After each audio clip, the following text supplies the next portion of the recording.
ನಾನು ಆವಾಗಲೇ ಹೇಳಿದೆ ನಿಮಗೆ, ಇಂಗ್ಲೀಷಲ್ಲಿ ಎ ಅನ್ನೋ ಅಕ್ಷರ ಏನಿದೆ ಅದನ್ನು ಆ ಅಂತ ಹೇಳಬೇಕು ಅಂತ ಹೇಳಿದೆ. ಆ ಅಂತ ಎಲ್ಲಿ ಬರುತ್ತೆ ನಿಮಗೆ? 70% ಆ ಅಂತಲೇ ಬರೋದು.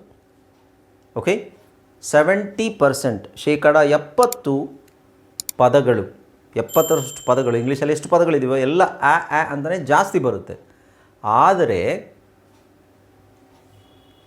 ಎ ಅನ್ನೋ ಅಕ್ಷರಕ್ಕೆ ಬೇರೆ ಶಬ್ದಗಳು ಇದೆ, ಅದನ್ನು ನಾವು ಕನ್ಸಿಡರ್ ಮಾಡಬೇಕು. ಯಾಕೆಂದರೆ ನೀವು ಪಾಠ ಓದಬೇಕಾದ್ರೆ ಮಧ್ಯದಲ್ಲಿ ಸ್ವಲ್ಪ ಅಕ್ಷರಗಳು ಚೇಂಜ್ ಆಗುತ್ತೆ. ಇದು ಯಾಕೆ ಹೀಗೆ, ಅದು ಯಾಕೆ ಹಾಗೆ ಅಂತ ಪ್ರಶ್ನೆ ಬರಬಾರ್ದು. 70% ಪದಗಳು ನಿಮಗೆ ಆ ಅಂತಲೇ ಬರುತ್ತೆ. ಇನ್ನು ಕೆಲವು ಪದಗಳು, ಒಂದಷ್ಟು ಪದಗಳು ಬೇರೆ ಬೇರೆ ಸೌಂಡ್ಸು ಚೇಂಜ್ ಆಗುತ್ತೆ. ಅದು ಯಾವುದು ಅಂತ ನೋಡೋಣ. ಈಗ ಜಸ್ಟ್ ಸುಮ್ಮನೆ ನೋಡೋಣ, ಆಮೇಲೆ ನೀವು ಅದನ್ನು ಪ್ರಾಕ್ಟೀಸ್ ಮಾಡ್ತಾಯಿರಿ, ನೆನ್ಪಿಟ್ಕೊಂಡಿರಿ. ಹಾಂ, ಹಿಂಗೆ ಬರ್ಬೋದು, ಹಂಗೆ ಬರ್ಬೋದು ಅಂತ ಗೆಸ್ ಮಾಡಿ. ಬರೀ ಆ ಮಾತ್ರ ಅಲ್ಲ, ಈ ಶಬ್ದಗಳು ಬರುತ್ತೆ ಅನ್ನೋದು ನೀವು ಕನ್ಸಿಡರ್ ಮಾಡಬೇಕು. ಓಕೆ, ಸೊ ಈಗ ನೋಡಿ, 8 different sounds of the letter A. ಅಂದರೆ ಎ ಅನ್ನೋ ಅಕ್ಷರದ 8 ಥರದ ಉಚ್ಚಾರಣೆ. 8, 9 ಅಂತ ನೋಡಿ, ಒಂದು ನಿಮಿಷ.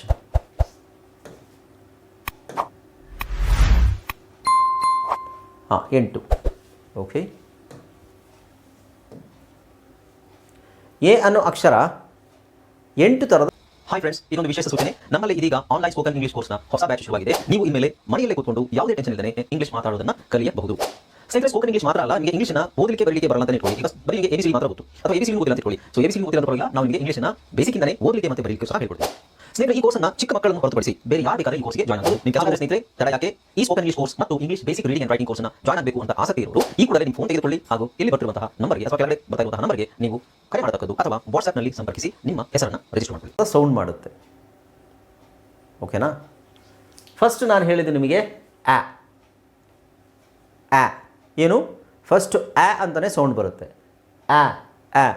ಇದು ಎ ಅನ್ನೋ ಅಕ್ಷರ, ಇದು IPS ಸಿಂಬಲ್. ಇದ್ರ ಬಗ್ಗೆ ತಲೆ ಕೆಡಿಸ್ಕೋಬೇಡಿ, ಇದು ನಿಮಗೆ ಲಾಸ್ಟಿಗೆ ಗೊತ್ತಾಗುತ್ತೆ ಏನಂತ. ಆ. ಉದಾಹರಣೆಗೆ ant, act, act, rat, act, mat, fat, cat, bat, had, actually. Okay, so ಇವೆಲ್ಲ ಏನು ಆ ಅಂತಲೇ ಬರುತ್ತೆ. ಹಾಗೆ ಈ ಸೌಂಡಲ್ಲಿ ನಿಮಗೆ ಬಹಳಷ್ಟು ಪದಗಳಿದ್ದಾವೆ, ತುಂಬ ಪದಗಳಿದ್ದಾವೆ ಬೇರೆ ಸೌಂಡ್ಸಿಗೆ ಕಂಪೇರ್ ಮಾಡಿದ್ರೆ. ಓಕೆ, ಈಗ ಇದನ್ನು ನಾವು ಸುಮ್ಮನೆ ಎಕ್ಸಾಂಪಲ್, ಈ ಸೆಂಟೆನ್ಸ್ ಇದೆ, ಸೆಂಟೆನ್ಸ್ ನಿಮಗೆ ಬೇಡ, ಯಾಕೆಂದರೆ ನಿಮಗೆ ಇದು ಸೆಂಟೆನ್ಸ್ ಈಗ ಗೊತ್ತಾಗೋದಿಲ್ಲ. ಆಮೇಲೆ ನಾನು ಸುಮ್ಮನೆ ಜಸ್ಟ್ ತೋರಿಸ್ತಾ ಇದ್ದೀನಿ ಅಷ್ಟೇ ಹೇಗೆ ಎಷ್ಟು ಸೌಂಡ್ಸ್ ಇದೆ ಅಂತ, ಯಾಕೆಂದರೆ ನೀವು ಪಾಠ ಓದ್ಬೇಕಾದ್ರೆ ನಿಮಗೆ ಕನ್ಫ್ಯೂಸ್ ಆಗಿಬಾರ್ದಲ್ಲ, ಅದಕ್ಕೆ. ಆಮೇಲೆ ಇಲ್ಲಿ ನೋಡಿ, ಎರಡನೇದು. ಸೊ ಮೊದಲನೇ ಸೌಂಡ್ ಯಾವುದು? ಆ. ಉದಾಹರಣೆ ಯಾವುದು? And, act, rat, mat, fat, ಆ ಅಂತ ಬರುವಂಥದ್ದು. ಎರಡನೇ ಸೌಂಡ್ ಏನು ಬರುತ್ತೆ ಅಂದರೆ ಏಯ ಅಂತ ಬರುತ್ತೆ. ಇದು ಸಣ್ಣದಾಗಿ ಹೇಳುವಂಥದ್ದು ಏಯ. ಓಕೆ, ಏಯ ಅಂತ ಹೇಳೋಂಗಿಲ್ಲ, ಏಯ.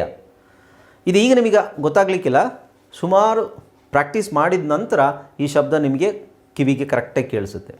ಈಗ ಹೇಳಿದ್ರೆ ಅಷ್ಟೊಂದು ನಿಮಗೆ ಗೊತ್ತಾಗಲ್ಲ ಅದು, ಯಾಕೆಂದರೆ ಇದನ್ನು ರೇರ್ ಅಂತಲೇ ತುಂಬ ಜನ ಓದ್ತಾರೆ. ರೇಯರ್ ಅಂತ ಓದೋದು ಭಾಳ ಕಡಿಮೆ, ನೀವು ಕೇಳಿಸ್ಕೊಂಡು ಇರಲ್ಲ ಆ ಪದನ.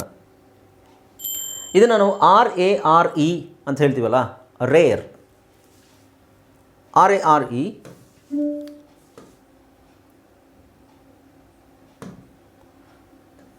ಇದನ್ನು ರೇರ್ ಅಂತಲೇ ಆಲ್ಮೋಸ್ಟ್ ನಿಮಗೆ ಅನಿಸೋದು, ರೇರ್. ಬಟ್ ಆ್ಯಕ್ಚುಲಿ ಅದರ ಪ್ರೊನೌನ್ಸಿಯೇಷನ್ ಬಂದು ರೇಯರ್. ಬಟ್ ಈಗ ಅದ್ರ ಬಗ್ಗೆ ತಲೆ ಕೆಡಿಸ್ಕೋಬೇಡಿ. ಈ ಸೌಂಡು ನಿಮಗೆ ಇವಾಗ ಖಂಡಿತ ಗೊತ್ತಾಗೋದಿಲ್ಲ, ತುಂಬ ಕನ್ಫ್ಯೂಸ್ ಆಗುತ್ತೆ. ಮುಂದೆ ನಿಮಗೆ 5 ಮಂತ್ಸ್ ಆದಮೇಲೆ 6th ಮಂತಲ್ಲಿ ಅದ್ರ ಸರಿಯಾದ ಸೌಂಡ್ ಗೊತ್ತಾಗುತ್ತೆ. ಓಕೆ, ಇದನ್ನು ಹೆಂಗೆ ಹೇಳಬೇಕು? Rare, prepare, care, share, hair, where. ಇದ್ರದ್ದು ಸರಿಯಾದ ಉಚ್ಚಾರಣೆ. ಬಟ್ ಸಾಮಾನ್ಯವಾಗಿ ಎಲ್ಲರೂ ಹೆಂಗೆ ಹೇಳ್ತಾರೆ? Rare, prepare, care, share, hair, where. Okay, ಸಣ್ಣ ವ್ಯತ್ಯಾಸ ಇದೆ, ಸಣ್ಣ ಅಲ್ಲ ದೊಡ್ಡ ವ್ಯತ್ಯಾಸನೇ ಇದೆ, ಆದರೆ ಈಗ ನಿಮಗೆ ಅದು ಗೊತ್ತಾಗೋದಿಲ್ಲ. ಓಕೆ, ಸೊ ಈ ಸೌಂಡನ್ನ ಬಿಟ್ಬಿಡಿ, ಇದು ಆಮೇಲೆ ನಿಮಗೆ ಗೊತ್ತಾಗುತ್ತೆ. ಬಟ್ ಈ ಸೌಂಡ್ ಇದೆ, ಎ ಅನ್ನೋ ಅಕ್ಷರಕ್ಕೆ ಎಯ ಅನ್ನೋ ಸೌಂಡ್ ಇದೆ. ನೆಕ್ಸ್ಟ್ ನೋಡಿ, ಎ ಅನ್ನೋ ಅಕ್ಷರ ಇದೆ, ಅದಕ್ಕೆ ನಾವು ಆ ಅಂತ ಸೌಂಡ್ ಬರುತ್ತೆ. ಆ ಅಂತ ಸೌಂಡ್ ಬರೋದು ಆಲ್ಮೋಸ್ಟ್ ನಿಮಗೆ ಎ ಆದಮೇಲೆ ಆರ್ ಬಂದರೆ ಮಾತ್ರ. ಎ ಆದಮೇಲೆ ಆರ್ ಬಂದಾಗ ಮಾತ್ರ ನಾವು ಎ ಅನ್ನೋ ಶಬ್ದಕ್ಕೆ ಆ ಅಂತ ಹೇಳ್ತೀವಿ. ಕ್ ಆರ್ ಇದನ್ನು ಕ್ಯಾರ್ ಅಂತ ಹೇಳಲ್ಲ.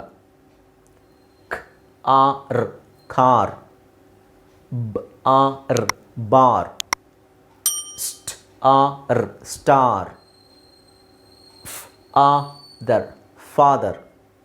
ಸೊ ಇಲ್ಲಿ ಕೆಲವು ಕಡೆ ಮಾತ್ರ ನಿಮಗೆ ಆ ಅಂತ ಬರುತ್ತೆ, ಆರ್ ಬಿಟ್ಟು. ಎ ಬಂದಾಗ ಆರ್ ಬರದೇ ಇರೋದು ಕೆಲವು ಪದಗಳು ಮಾತ್ರ. ಎಫ್ ಎ ಈ ಫ್ಯಾದರ್ ಅಂತ ಹೇಳಲ್ಲ, ಫಾದರ್. AUNT ant. ಇದನ್ನು ಎರಡು ಥರ ಹೇಳ್ತಾರೆ, ಆ್ಯಂಟ್ ಅಂತಲೂ ಹೇಳ್ತಾರೆ, ಆಂಟ್ ಅಂತಲೂ ಹೇಳ್ತಾರೆ. ಖ್ ಆರ್ಡ್ ಖಾರ್ಡ್, ಸ್ಮ್ ಆಟ್ ಸ್ಮಾರ್ಟ್, ರಾದರ್ ಆಫ್ಟರ್. ಸೊ ಇಲ್ಲಿ ಎ ಅನ್ನೋ ಅಕ್ಷರಕ್ಕೆ ಏನು ಶಬ್ದ ಇದೆ? ಆ. ಅದು ಯಾವಾಗ ಜಾಸ್ತಿ ಬರೋದು? ಆರ್ ಬಂದಾಗ ಜಾಸ್ತಿ ಬರುತ್ತೆ. ಆರ್ ಬರ್ದೇನೇನು ಬಂದರೆ ನಿಮಗೆ ಫಾದರ್, ಆಂಟ್, ರಾದರ್ ಅಂತ ಬರುತ್ತೆ, ಆಫ್ಟರ್. ಓಕೆ, ಸೊ ಇದೆಲ್ಲ ಈಗಲೇ ತಲೆ ಕೆಡಿಸ್ಕೋಬೇಡಿ, ಮುಂದೆ ನಿಮಗೆ ಅದು ಗೊತ್ತಾಗ್ತಾ ಹೋಗುತ್ತೆ ಯಾವಾಗ ನಾವು ಹೇಳಬೇಕು ಅಂತ. ನೆಕ್ಸ್ಟ್ ನೋಡಿ, ಎ ಅನ್ನೋ ಅಕ್ಷರ ಇದೆ, ಆ ಅಲ್ಲ. ಓಕೆ, ಈ ಶಬ್ದನ ಯಾರಾದರೂ ಹೇಳ್ತೀರಾ? ನಾನು ನಿಮಗೆ ಹೇಳ್ಕೊಟ್ಟಿದ್ದೆ. ಆ ಮೇಲೆ ಒಂದು ಅಕ್ಷರ ಒಂದು ಲೈನ್ ಹಾಕಿದಾಗ ಏನು ಸೌಂಡ್ ಬರುತ್ತೆ?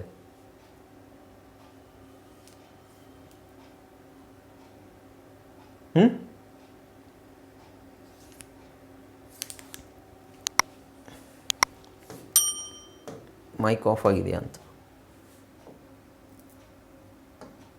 ಎಸ್,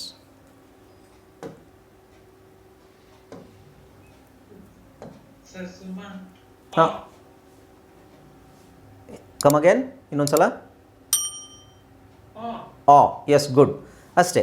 ಅಂದರೆ ಯಾವ ಆ ಅನ್ನೋದು ಯಾವ ಅಕ್ಷರದ ಶಬ್ದ ಅದು? ಓ, ವೆರಿ ಗುಡ್. ನೋಡಿ, ಇಷ್ಟು ನಾಲೆಜ್ ಇರಬೇಕು, ಈ ಲೆವೆಲಲ್ಲಿ ನಿಮಗೆ ಇಷ್ಟಾದರೂ ಇರಬೇಕು.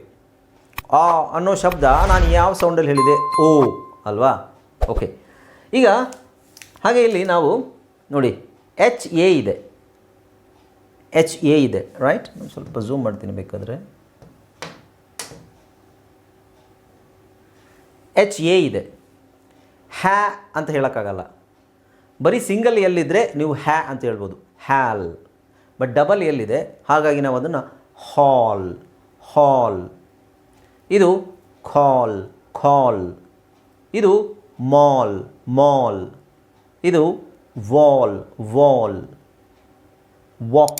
ವಾಕ್. ಇಲ್ಲಿ ಎಲ್ ಸೈಲೆಂಟ್ ಆಗಿರುತ್ತೆ, ವ್ಯಾಕ್ ಅಂತ ಹೇಳಂಗಿಲ್ಲ, ವಾಕ್. ಇಲ್ಲೂ ಎಲ್ ಸೈಲೆಂಟ್ ಇರುತ್ತೆ, ಟಾಕ್. ಓಕೆ, ಈ ಮೂರರಲ್ಲಿ ಎಲ್ ಸೈಲೆಂಟ್ ಆಗಿರುತ್ತೆ. ಆಮೇಲೆ ಇದು ವಾರ್ಡ್ ಅಂತ ಕಾಮನ್ ಆಗಿ ಹೇಳ್ತಾರೆ, ಆ್ಯಕ್ಚುಲಿ ಅದ್ರ ಪ್ರೊನೌನ್ಸಿಯೇಷನ್ ಬಂದು ವಾರ್ಡ್. ಆಮೇಲೆ ಅವಾರ್ಡ್. ಆದರೆ ಅಲ್ಲಿ ಓ ಇಲ್ಲ, ಓ ಅಕ್ಷರ ಬರೆದಿಲ್ಲ, ಎ ಅಕ್ಷರ ಇದೆ. ಓಕೆ, ಎ ಅಕ್ಷರ ಓ ಸೌಂಡು, ಓದು ಶಾರ್ಟ್ ಸೌಂಡು ಮಾಡುತ್ತೆ. ಓಕೆ, ಸೊ ಈಗ ಎ ಅಕ್ಷರಕ್ಕೆ 4ನೇ ಸೌಂಡ್ ಏನು? ಆ. ಓಕೆ, ಉದಾಹರಣೆಗೆ ಇಲ್ಲಿ ನಾವು ಇನ್ನೊಂದು ಇದನ್ನು ನೋಡ್ಕೊಳ್ಳೋಣ.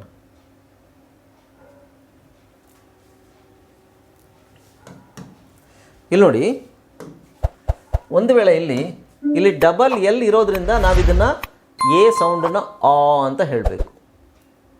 ಒಂದು ವೇಳೆ ಡಬಲ್ ಎಲ್ ಇಲ್ಲ ಅಂತ ಇಟ್ಕೊಳ್ಳಿ, ಅವಾಗ ಏನಾಗುತ್ತೆ ಗೊತ್ತಾ? ಏನಾಗುತ್ತೆ ಹೇಳಿ?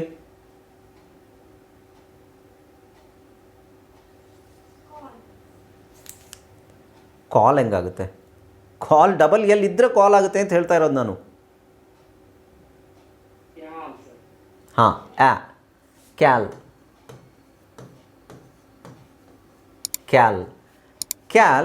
ಎಲ್ಲಿ ಗೊತ್ತಾ?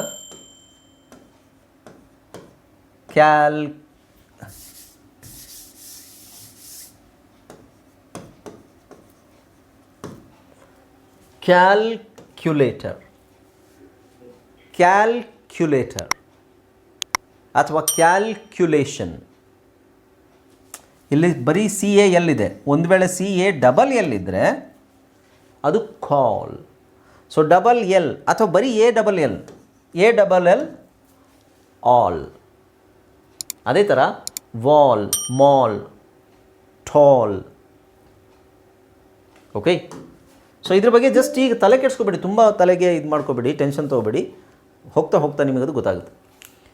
ನೆಕ್ಸ್ಟ್ ನೋಡಿ, ಎ ಅನ್ನೋ ಶಬ್ದ, ಐ ಮೀನ್ ಎ ಅನ್ನೋ ಅಕ್ಷರಕ್ಕೆ ನಾವು ಏಯ್ ಅಂತ ಹೇಳಬೇಕು. ಏಯ್, ಏಯ್.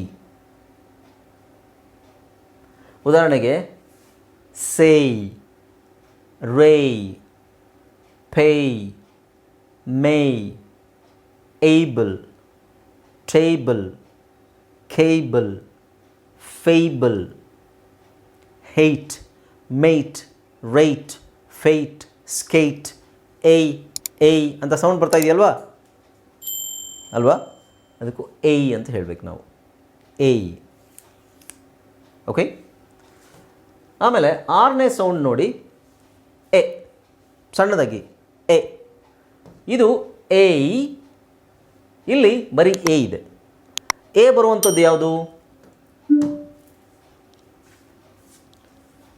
ಕಡಿಮೆ, ಜಾಸ್ತಿ ಪದಗಳೇನಿಲ್ಲ. ಇಲ್ಲಿ ನೋಡಿ, ಎಮ್ಮಿಗೆ ನಾವು ಮ ಅಲ್ವಾ, ಎನ್ನಿಗೆ ನಾವು ವೈಗೆ ನಾವು ಇ. ವೈ ಕೊನೆಯಲ್ಲಿ ಬಂದಾಗ ಇ ಆಗುತ್ತೆ ಕೆಲವು ಕಡೆ. ಇಲ್ಲಿ ಎಗೆ ಏನು ಹಾಕಬೇಕು ಅಂದರೆ ಎ. ಇವಾಗ ಏನಾಗುತ್ತೆ, ಇದನ್ನು ಕನ್ನಡದಲ್ಲೇ ಓದಿ ನೋಡೋಣ.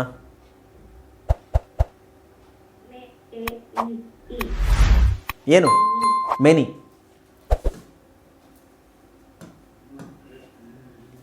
ಮೆನಿ.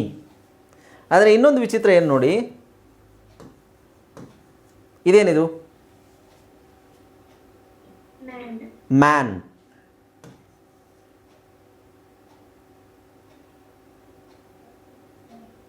ಮೆನಿ. ಓಕೆ, ಸೊ ಇದೇ ವಿಚಿತ್ರ. ಈ 3 ಅಕ್ಷರ ಹಾಕಿದಾಗ ಇಲ್ಲಿ ಆ ಅಂತ ಹೇಳಬೇಕು, ಮ್ಯಾನ್. ಇದನ್ನು ವೈ ಹಾಕಿದಾಗ ಮ್ಯಾನಿ ಅಲ್ಲ, ಮೆನಿ. ಇದು ಎ ಅಕ್ಷರದಲ್ಲಿ ಜಾಸ್ತಿ ಪದಗಳಿಲ್ಲ, ಇವೇ ಇರೋದು. ಮೆನಿ, ಎನಿ ಮತ್ತು ಟೆಮ್ಸ್ ಅಂತ ಹೇಳ್ತೀವಿ ಇದನ್ನು. ಟೆಮ್ಸ್. ಓಕೆ, 6 ಆಯಿತು. 7ನೇದು ನೀವು ನಂಬ್ತಿರೋ ಬಿಡ್ತಿರೋ, 7ನೇದು ಇದು ತುಂಬ ವಿಚಿತ್ರವಾಗಿದೆ. ಅಷ್ಟಾಗಿ ಇದು ಯಾರೂ ತಲೆ ಕೆಡಿಸ್ಕೊಳ್ಳಲ್ಲ. ಇದು ನಾನು ನಿಮಗೆ ಕೊನೆಗೆ 5ನೇ ತಿಂಗಳಲ್ಲಿ ನಾನು ನಿಮಗೆ IPA ಅಂತ ಕಲಿಸ್ತೀನಿ. ಅದೊಂದು IPA ಇದೆ, ಅದರಲ್ಲಿ ನಿಮಗೆ ಕರೆಕ್ಟಾಗಿ ಗೊತ್ತಾಗುತ್ತೆ. ಇಲ್ಲಿ ನೋಡಿ, ಎ ಅನ್ನೋ ಅಕ್ಷರ ಇದೆ, ಆದರೆ ಈ ಸೌಂಡ್ ಬರುತ್ತೆ.